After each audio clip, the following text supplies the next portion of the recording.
Welcome to the One Year Bible, November 6. The Old Testament reading, Ezekiel chapter 14, verse 12, through chapter 16, verse 41. Then this message came to me from the Lord. Son of man, suppose the people of a country were to sin against me, and I lifted my fist to crush them, cutting off their food supply, and sending a famine to destroy both people and animals. Even if Noah, Daniel, and Job were there, their righteousness would save no one but themselves, says the sovereign Lord. Or suppose I were to send wild animals to invade the country, kill the people, and make the land too desolate and dangerous to pass through. As surely as I live, says the sovereign Lord, even if those 3 men were there, they wouldn't be able to save their own sons or daughters. They alone would be saved, but the land would be made desolate. Or suppose I were to bring war against the land, and I sent enemy armies to destroy both people and animals. As surely as I live, says the sovereign Lord, even if those 3 men were there, they wouldn't be able to save their own sons or daughters. They alone would be saved. Or suppose I were to pour out my fury by sending an epidemic into the land, and the disease killed people and animals alike. As surely as I live, says the sovereign Lord, even if Noah, Daniel, and Job were there, they wouldn't be able to save their own sons or daughters. They alone would be saved by their righteousness. Now this is what the sovereign Lord says. How terrible it will be when all 4 of these dreadful punishments fall upon Jerusalem: war, famine, wild animals, and disease, destroying all her people and animals. Yet there will be survivors, and they will come here to join you as exiles in Babylon. You will see with your own eyes how wicked they are, and then you will feel better about what I have done to Jerusalem. When you meet them and see their behavior, you will understand that these things are not being done to Israel without cause. I, the sovereign Lord, have spoken. Then this message came to me from the Lord. Son of man, how does a grapevine compare to a tree? Is a vine's wood as useful as the wood of a tree?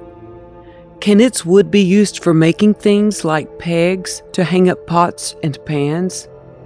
No, it can only be used for fuel, and even as fuel it burns too quickly. Vines are useless both before and after being put into the fire.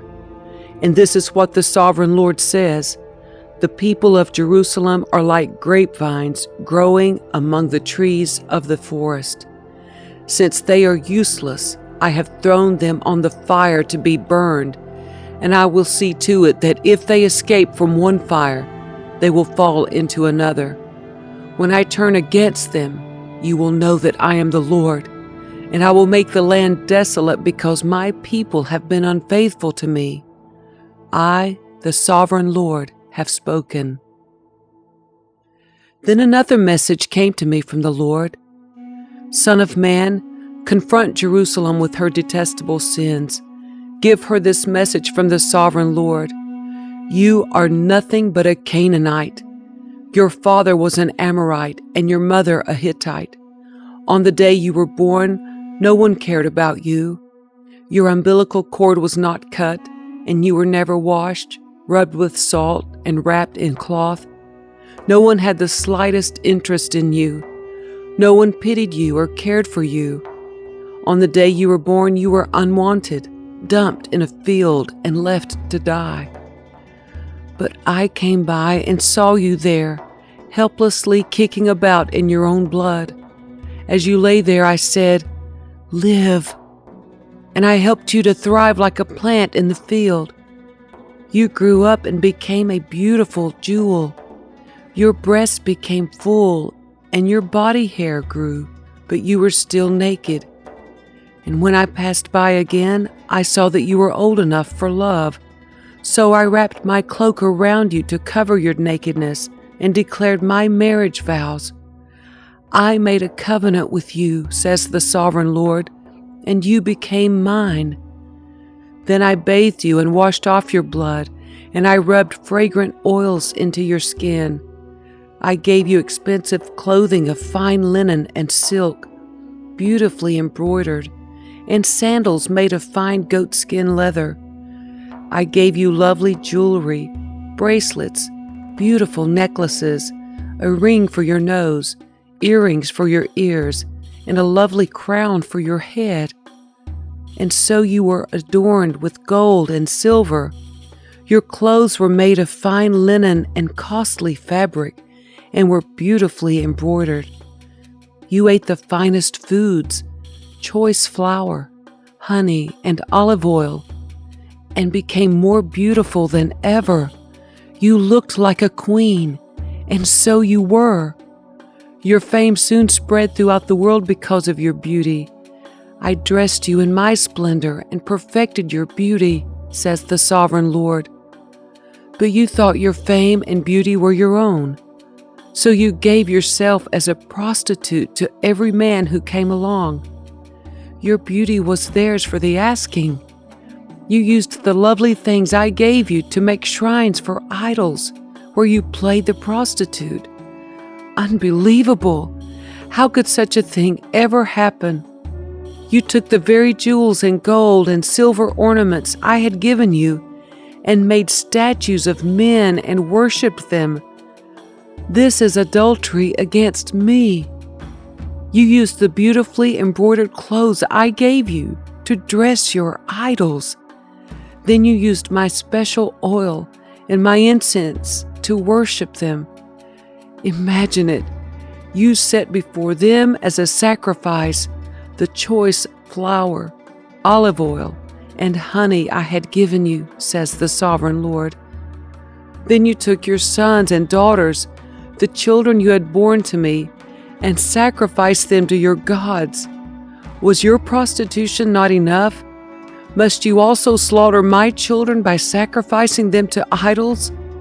In all your years of adultery and detestable sin, you have not once remembered the days long ago when you lay naked in a field, kicking about in your own blood. What sorrow awaits you, says the sovereign Lord. In addition to all your other wickedness, you built a pagan shrine and put altars to idols in every town square.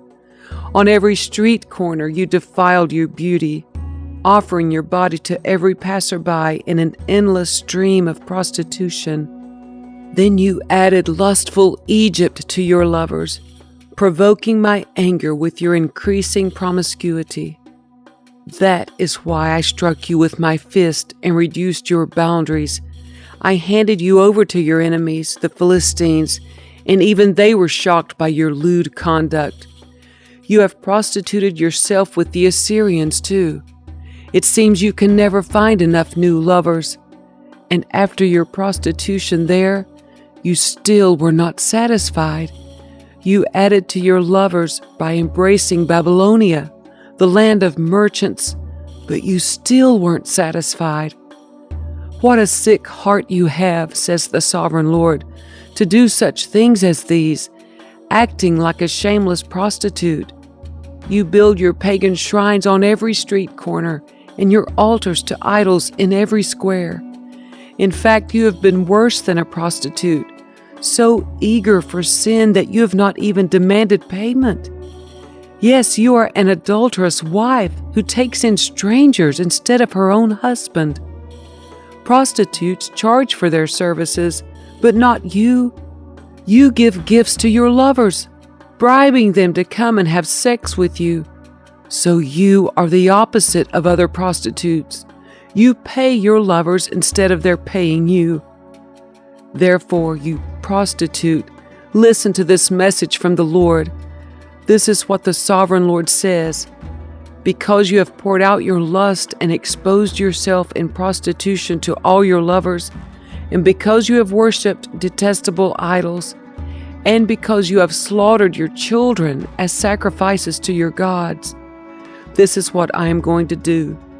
I will gather together all your allies, the lovers with whom you have sinned, both those you loved and those you hated. And I will strip you naked in front of them so they can stare at you. I will punish you for your murder and adultery. I will cover you with blood in my jealous fury. Then I will give you to these many nations who are your lovers, and they will destroy you. They will knock down your pagan shrines and the altars to your idols. They will strip you and take your beautiful jewels, leaving you stark naked. They will band together in a mob to stone you and cut you up with swords.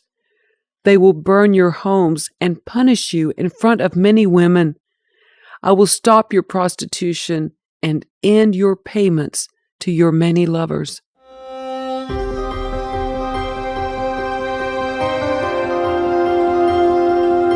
The New Testament reading, Hebrews chapter 7, verses 18 through 28.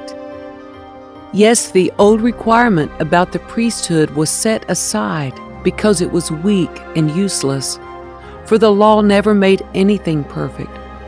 But now we have confidence in a better hope through which we draw near to God.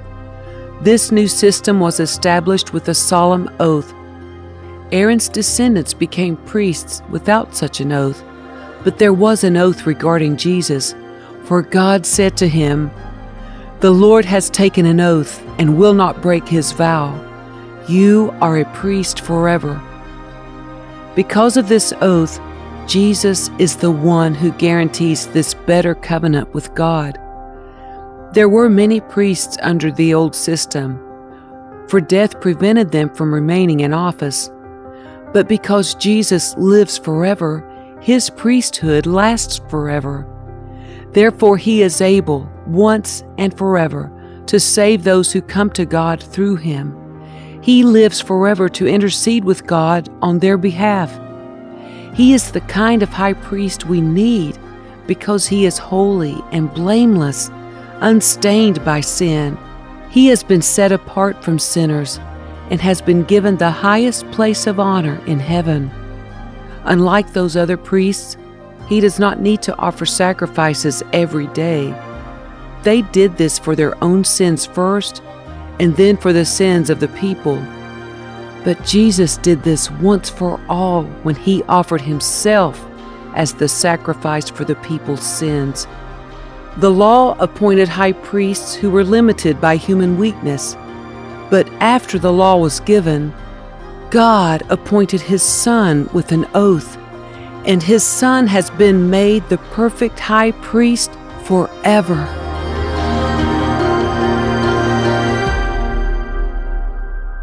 Psalm 106, verses 1 through 12. Praise the Lord. Give thanks to the Lord, for he is good. His faithful love endures forever.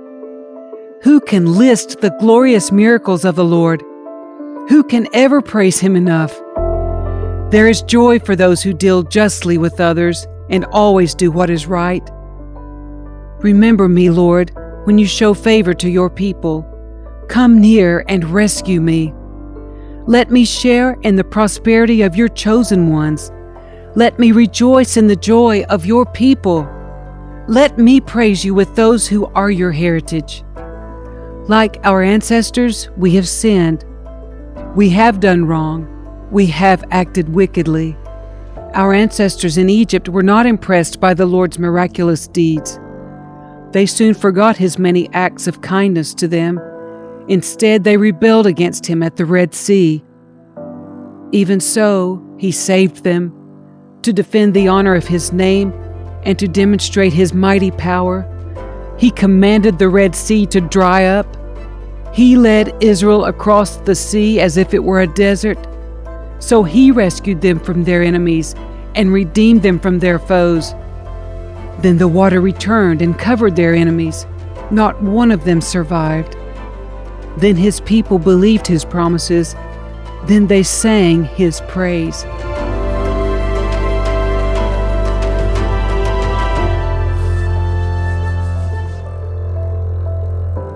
Proverbs 27, verses 4 through 6. Anger is cruel, and wrath is like a flood. But jealousy is even more dangerous. An open rebuke is better than hidden love. Wounds from a sincere friend are better than many kisses from an enemy.